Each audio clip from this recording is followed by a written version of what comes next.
Does Western Michigan have a player in their backfield that's a sleeper for the 2025 season? We'll talk about it right after this.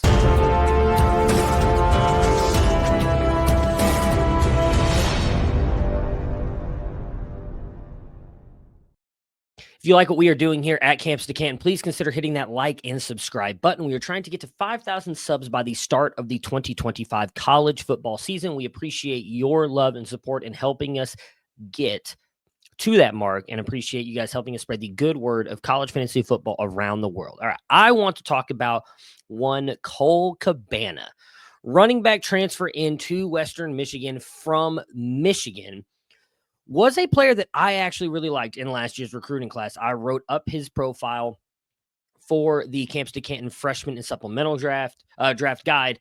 And for me, when I watched Cole Cabana last year, I mentioned that I thought he was lightning in a bottle.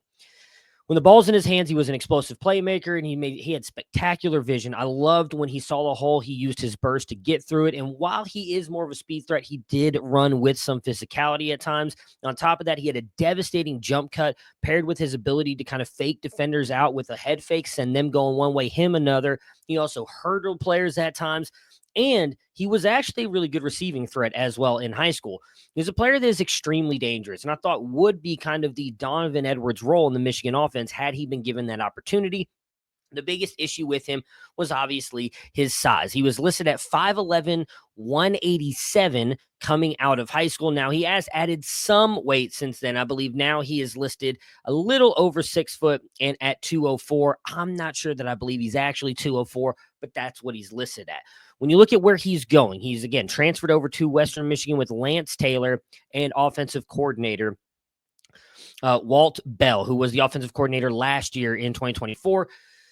Now, their running backs were actually fairly decent, but they split the ball between 3 of them, which was also just kind of an interesting thing overall that I was not expecting. When you go back and look at all 3 of their players, Zaire Abdus-Salam, who was a senior last year, had 113 attempts for 600 yards, but also had 31 receptions on the year.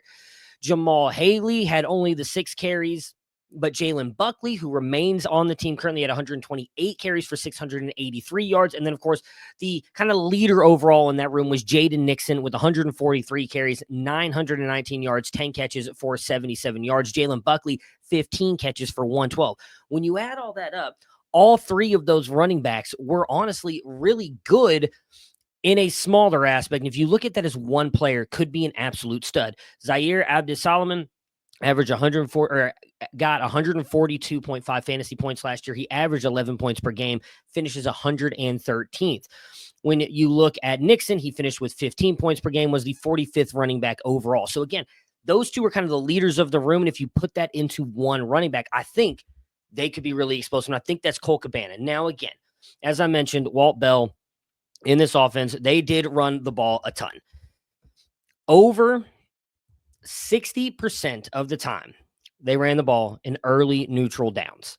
Their offensive rush EPA per play was 0.19. Their offensive rush total EPA was 79.9 points. Offensive rush explosiveness, 1.13. That is really good.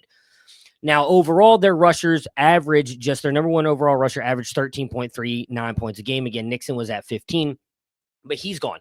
Zaire Abdus-Salam, he is gone. All that's left in that backfield right now is Jalen Buckley and Trey Hartwell, with Cole Cabana transferring in. Now, as I mentioned, Jalen Buckley was fairly good for them last year. In the 10 games that he played, he had 128 carries for 683 yards, 5.3 yards a carry, 9 touchdowns, 15 receptions for 112. But that still negates all of the 143 carries by Jaden Nixon and the 113 by Zaire. On top of the 31 receptions by Zaire, and the 10 receptions by Jaden Nixon. That is a lot of carries, over 200 carries and 40 receptions that have just exited that room, with Jaden going into the transfer portal and Zaire graduating and moving on in his college career. If Cole Cabana is able to come in here, and I think he's a much better running back overall than Buckley. At Buckley, we have him at a 0.19 athlete. Is just not a guy that's very explosive. I think, he's listed, I believe, 5'11", 212. He's definitely like the hammer for that offense. Cole Cabana, we have listed at a .76 athlete. We have him at 21.2 miles per hour, which is in the 65th percentile. And he comps, in my opinion, very favorably to one DeAndre Washington with how good as he was as a rusher, but also a receiving threat. Cole Cabana is a player who currently is 0% rostered on Fantrax, meaning nobody on Campus to Canton leagues, nobody in CFF leagues, nobody in CF Dynasty leagues has this guy on their roster. I think he's a guy who should be watch listed today in all of your Fantrax leagues. Let's watch and listen to these spring reports, but I think there's a realistic shot. And then Cole Cabana, because he's just a better athlete, he was a former 4-star running back, and this guy's going down a level into the MAC with Western Michigan. I think he could absolutely dominate there from a fantasy perspective. I said in his profile, I had some fears about his NFL future, and those are still there, and I don't know that he'll ever be a future NFL stud. But overall, I think he could be a CFF stud. Again, if you compare what Zaire did and what Jaden Nixon did, even if you give just half of that production to one running back in Cole Cabana and increase some of Jalen Buckley's, with the explosiveness that Cole Cabana has whenever that ball is in his hand, I mean, it's maybe crazy to say it. Jaden Nixon was the 45th overall running back in fantasy last year. I think Cole Cabana could be a top 24 running back. Receiving wise, rushing wise, explosive threat in that offense. It is going to be a lot of fun to watch. And what I think makes it even more interesting is, again, this offense, their schedule.